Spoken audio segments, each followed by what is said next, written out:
How have the Palestinians been able to manipulate the media to make Israel appear the bad guy in this conflict?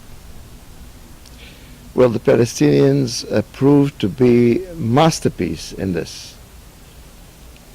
When you have no respect to the truth, when everything goes, when you can tell the biggest lies possible, then you have no problem in bringing in information on the spot. I can tell you that I had many conversations with the IDF spokesman, asking them why, for example, the story of Ad-Dura took months until it was confirmed that the Israeli forces could not have shot that he was in a crossfire and they could not have shot him, and therefore the whole thing was a hoax. It took months and months to do that because the Israeli forces and the Israeli government want to be sure that when they put down a statement or put down a fact, that it's a true fact. Was it a libel? They were doing it to libel and slander Israel There is no doubt about it. I mean, I till now, nobody's sure that this Muhammad Ad-Dura really died. Nobody is sure about it. There is no evidence that he died. They did not show the body. We do not know that he died. But it is definite that it was not the Israeli forces who shot him. He was shot by, if he was shot by his by the Palestinians who were actually using acts of terror. So, but with the Arabs, it took them 3 minutes, even less, to state that Israel shot him and to give a story which is totally false. And these stories are captured by the foreign press because it is news. It is news. When Israel kills a Palestinian, it's news. When a Palestinian kills a Jew, it's not news.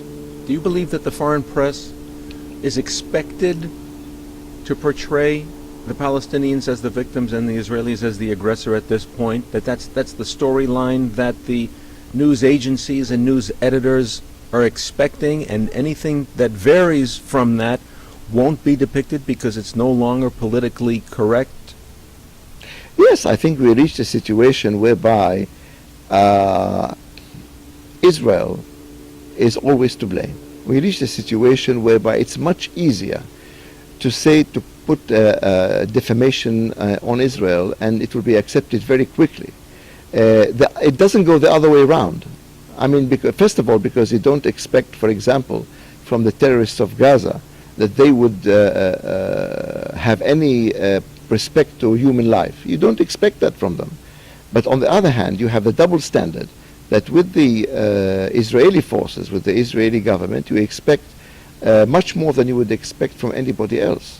I mean, it's not so difficult to compare between Israel in Gaza or in the West Bank and the American and British forces in Afghanistan and in other areas of dispute. And you can see that there is much less concern for human life in those areas by British soldiers and American soldiers than you have by Israeli soldiers. You have, I can say, I can state a statement from Aaron Barak, the Supreme Court judge, who said, every soldier has the Geneva Convention in his pocket. And soldiers who act against the Geneva Convention are punished. And where do you have this in any other army in the world? What about the Palestinian allegations that in Operation Cast Lead, Israel used armaments with white phosphorus? That's a common criticism now. Was that done intentionally or you think accidentally? Well, first of all, if that's true, it was used on military targets. You see, there's a confusion. What is a military and what is a civilian? In the past, it was very simple to identify an army from a civilian population. Now, all the terrorists do not wear uniform, so they're considered civilians. So when you throw a bomb of this sort on civilian population, it's forbidden. It's not allowed. But how do you define a civilian population when those terrorists are in plain clothes and actually they are fighting in a terrorist manner? So I say I don't know. I'm not sure whether this was proved, but if it did happen, it happened on military activities who were carried out by terrorists than civilians. Israel would not drop phosphorus bombs on civilians. No way. As an academic now, have you been an academic most of your career? Well, for the last 30 years. And for how long have you been living in Israel on this latest spell? You mentioned you lived abroad. Well, I was in England for 5 years, but where? I lived in Israel all my life. I was you would call me a refugee from Iraq who came to Israel. Of course, if I was a Palestinian, I would have been a refugee. My father would have been a refugee. My children would have been a refugee, and my grandchildren would have been refugees. But as an Israeli, as a Jew, I wasn't a refugee even one day, because when I came to my land, to my country, I was accepted immediately. And that's what's expected, that the Jordanians and the Iraqis and the Egyptians should have absorbed those Palestinian refugees. What they did not do. But they kept them in a horrible situation, because they promised them that they will go back to where? Not to Palestine, but to the Jewish state. And this is something that there is no precedent to that. What kind of work do you do in the Center for Mass Media with regard to portraying Israel's situation to the media? Well, the Center for Law and Mass Media actually was established after the Oslo Agreement. The Oslo Agreement, we thought from the start that the Oslo Agreement was detrimental to the existence of Israel. It was something that was wrong and dangerous. And therefore, we established a research center to try to find out the reasons for the conflict between the Jews and the Arabs, and how would it be possible to come to terms of peace with the Arabs. We came to a conclusion, going back to history, going back to religion, going back to the interrelations between Arabs and Jews in Arab countries. We came to the conclusion that in our era, in our time, peace is impossible. And we came to that conclusion after seeing that the Arabs, when they signed the Oslo Agreement, did not really mean to do peace. How does that bode then for the UN trying to pressure Israel? When you say there won't be peace, is that because Israel won't be peaceful with the Palestinians, giving them a border, or? Well, let me put it this way: if the Jews stop fighting, the fighting will not stop. If the Arabs stop fighting, there will be no fighting. Which shows you that the fighting is initiated first and foremost by the Arabs. And it doesn't matter what you do. I mean, you try to appease them, you try to go towards them, you try to make concessions. It doesn't work. The more you do, the more they ask for more. So,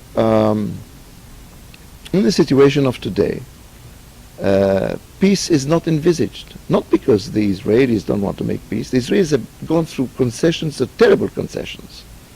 They gave up their most holy places, like places in Jerusalem, like places in Hebron, Bethlehem, Efrat, Shechem, that's Nablus. All these areas, Israel has given up to the Palestinians for the sake of peace. You will have all these places written in the Bible, and we were brought up on the Bible. The whole Christian hemisphere was brought up on the Bible. And I can tell you that the Quran is based on the Bible, because the stories of the Bible, you find them in the Quran, and the Moses, for example, and Joseph are all prophets in the Quran, while they are Jewish personalities. So while everyone is publicly calling for a Palestinian state in Judea, Samaria, and Gaza, Ariel is now in Samaria. Right. What would you see as the prospects for Ariel if the Palestinians are given more authority, and Israel has to draw its police back from protecting the Israelis?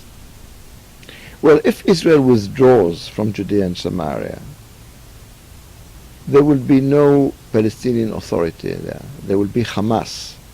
The whole thing will fall in the hands, it's ripe to fall in the hands of the Hamas.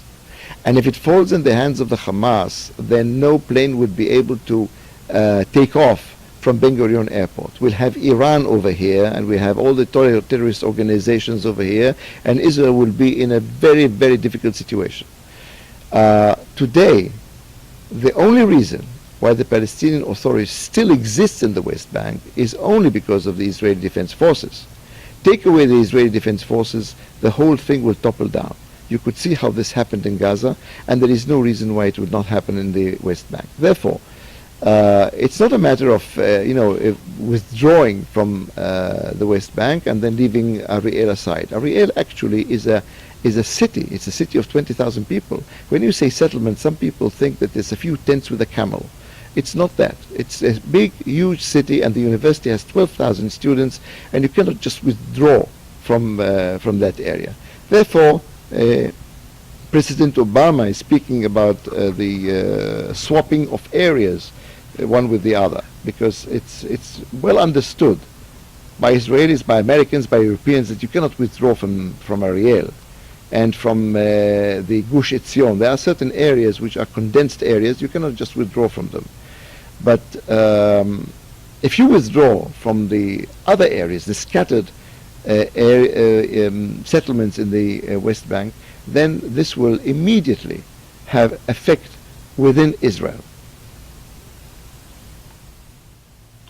You mentioned the Hamas like an extension of the Taliban. Is Hamas the Palestinian division of the Taliban and Al Qaeda? Is that what Hamas represents? No, Hamas represents the Muslim Brotherhood. Muslim Brotherhood is a pan-Arab, shall we say, organization, which sees in their eyes that the whole region should be Arab. It's a very Should be Muslim. Should be Muslim, and should be Arab. That in fact that Israel has no right to exist, and the Hamas is part of this. And I can tell you that within Israel now, there is, because of the liberal attitude of the laws in Israel on the freedom of speech and other freedoms, you can find Arabs who are working now to have nationhood within the state of Israel. Why? Oh, because they feel that they are part of Pan-Arabism, they are part of the Islamic Brotherhood, and they feel that they have no connection with Israel. They want to have a separate Muslim canton within. Exactly, and they want to have it in the Galilee, because there is a big concentration of Arabs, and they want to have it in the Negev. And you can see that in the Negev, for example, that the Bedouins, the Arabs, are trespassing land which belongs to Israel, and they're building their houses over there. And if you try to demolish one of the houses because they were built without any license, then you have the whole thing, the whole Arab population demonstrate and come up with throwing stones, throwing Molotov bombs, and within Israel. But right now, Arabs have equal rights to Jews in the state of Israel, don't they? Yeah, but they're not. But they have equal rights in all respects. But there are a few things that, because it's a Jewish state, for example, the law of return doesn't apply to the Arabs, but the Arabs, and the Arabs do not serve in the army, but the Arabs have equal rights, and they can say what they want. I mean, it's freedom of speech, is freedom for all. More than they have in Arab countries, more than they have certainly more than they have in Gaza and in the West Bank. But if there's a cultural war against Israel by Muslims, when, for example, in World War II, when the United States was attacked in Pearl Harbor by the Japanese, for defensive purposes, the U.S. chose to take its Japanese citizens and separate them as a potential fifth column that would work against Right. In this war against the host country. How can the Arabs who have this Muslim nationalism within Israel, how can Israel continue to allow them, to mix among them if there is in fact this Muslim war? I can tell you that in Israel, with all the risks that we are going through, the Arabs have more rights than they have in any Arab country. And we are taking calculated risks to give them those fundamental and basic rights because equality is one of the main themes of the Israeli democracy. And this is very well guarded by the Supreme Court of Israel. And if the government tries to put them in jeopardy, then you have the Supreme Court who will say, will give its decision. So in Israel, not alike what happened in the United States during the Second World War, in Israel this did not happen, even though we were in a much more dangerous position than the United States was during Pearl Harbor. There is no doubt that Israel is standing in the front of the Western civilization. There is no doubt that Israel is getting the whole brunt of the Muslims and the Arabs, especially those who are extremists. And Israel actually should be backed much more by the United States and Europe than it is actually backed. One cannot understand how countries like Norway, like Ireland, back the Palestinians with all these horrible lack of rights in those areas against women, against homosexuals, against their own people. They shoot them in the legs, they shoot them, there's no justice, and they back them against a little tiny democratic state who is surrounded by 250 million Arabs, like in a ghetto, and surrounded even further by 100 million Muslims all over the world, and who vote in the United Nations automatically. I mean, if the Palestinians come up and say that a cow is a horse, they will vote for that. And it doesn't matter what they say. So in a situation like this, I wonder why the Western world, the educated world, the democratic world, does not back Israel much more than it does. And you can see this now in the United Nations with having voting for Palestine. I mean, after all, Palestine is a terrorist entity, even today. I don't see any democracy there. I don't see any rights, any liberal rights. There is racism.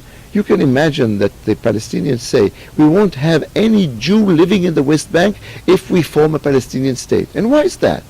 Why a Jew cannot live among Palestinians? I mean, they say that the Jews are racist. How can they say that? They are even worse than the Germans during the Nazi era. And so, what does tolerating an Islamist state of Palestine, how would that bode for the global jihad and the Western civilization resistance to this jihadist movement? Well, the jihadist movement is an extreme movement who wants to annihilate the Jewish state, first and foremost, and it wants to topple down the regimes, the Christian regimes in Europe, and Europe is still dormant. It hasn't really waken up enough. The British are feeling this now very well. The Germans felt that before, and you have this awakening also in Holland. You can imagine that the situation has changed tremendously in the last 5 years, or say 3 years. Before there was Europe was for equality with the Muslims and feeling that they could absorb them within themselves, but now they came to the conclusion that this is impossible, and they are starting to awaken now. And how about the jihadist threat in the United States? Does that concern you too? It does. It does very much, because what happens in the United States affects Israel very much. And until September 11th, the United States did not really grasp the danger of the Islamist extremist against Israel. Things changed since September 11th. And why is that? Because the danger came to the doors of the United States. The United States is the greatest democratic state in the world. And all democracies actually live by the democracy of the United States. And we want to see America strong. I think that what's happening in the Middle East would not have happened if America had a stronger government with its feet on the ground. And I feel that unfortunately the danger that is happening in democratic countries is not well absorbed, not well seen by the American administration at this stage. And so as we're approaching the next election, the new presidential election cycle, how would you advise Westerners to perceive the global stability? Well, I think that it all stems from the United States. And I would say that the democratic countries in Europe and Australia, New Zealand, Canada, all these are under the umbrella, the American umbrella. And therefore, those elections, I don't want to go into internal elections of the United States. It's not my job, and I don't want to do that. But on the whole, I hope that the administration in the United States will be stronger and influence those countries like Turkey, like Iran, in a much stronger manner, that stability is what America wants, and to make stability is to end the conflict between religions, between nations. The whole thing in Turkey, for example, is unacceptable and ununderstandable. After all, Turkey and Israel were very good friends, and the only reason for the attacks of Erdogan, the Prime Minister of Turkey, is to lead the Arab world or the Islamic world in their area. So you see, to lead the Islamic world in the area is to attack Israel. You can see the psychology of the whole matter. In summary, for the academics in Great Britain who would urge boycotting Israeli academic, what would you say to these, not just Britain, but international academicians who think they can affect change? Well, you see, boycott does not help academic learning. And it's totally wrong. You can't put politics into research. Research is looking for the truth, and politics is the opposite. So you cannot have one mixed with the other. The trouble is that, for example, in Britain, some universities started the boycott against Israeli cultural institutions and academic institutions and also universities. And this is wrong. It's not going to lead anywhere. And I'm surprised. After all, I lived in England for 5 years, and I was at Cambridge University, and this is totally strange to me. I did not encounter this situation at that time, and it's amazing for highly educated people like the British, that they take into boycotting and into defamation of the Jewish people in general. And you know that Israelis are not inclined to go to Britain because they are not very happy of being arrested by the English courts, which is also absurd. You have the terrorists making every act of terror and going to Britain and preaching terror in Britain. That's okay. But when, for example, Tzipi Livni, who was a foreign minister, did not set foot on Britain just because there was a fear that she would be arrested. That's absurd. What can the public do to support the Ariel Center's Mass Media and Law Center? Well, first of all, we are looking for understanding. We are looking for mainly for financial aid. We need that very badly because donations. Donations, yes. We cannot actually survive and act without making a lot of to disseminate information and to bring them to the knowledge of the public. This really is very costly because you've got to publish papers, you've got to publish books, you've got to go on the media. This is very you need funding for that. And because we are not a commercial institute, so we have to depend very much on outside funding, and this is one of the reasons I'm visiting the West Coast, because we have very good friends over here, and I hope that we'll manage to have this funding. If there's anyone who thinks that he could contribute, I'll be very happy about that. Are you setting up symposia to bring in liberal journalists and liberal news editors and the mainstream media, both Israeli and foreign press, to your university setting? Yes, we're going to have a conference in late December, and the conference will be on the two-state solution and also on the minorities in Israel and their effect as citizens in Israel. And of course we bring in foreign press as well as Israeli press, and we are mainly interested in the Arab press, for example Al Jazeera and Al Arabiya, to have their delegations to our conference, and also to give coverage of what we are saying and what we are doing. After all, we're not doing anything secret.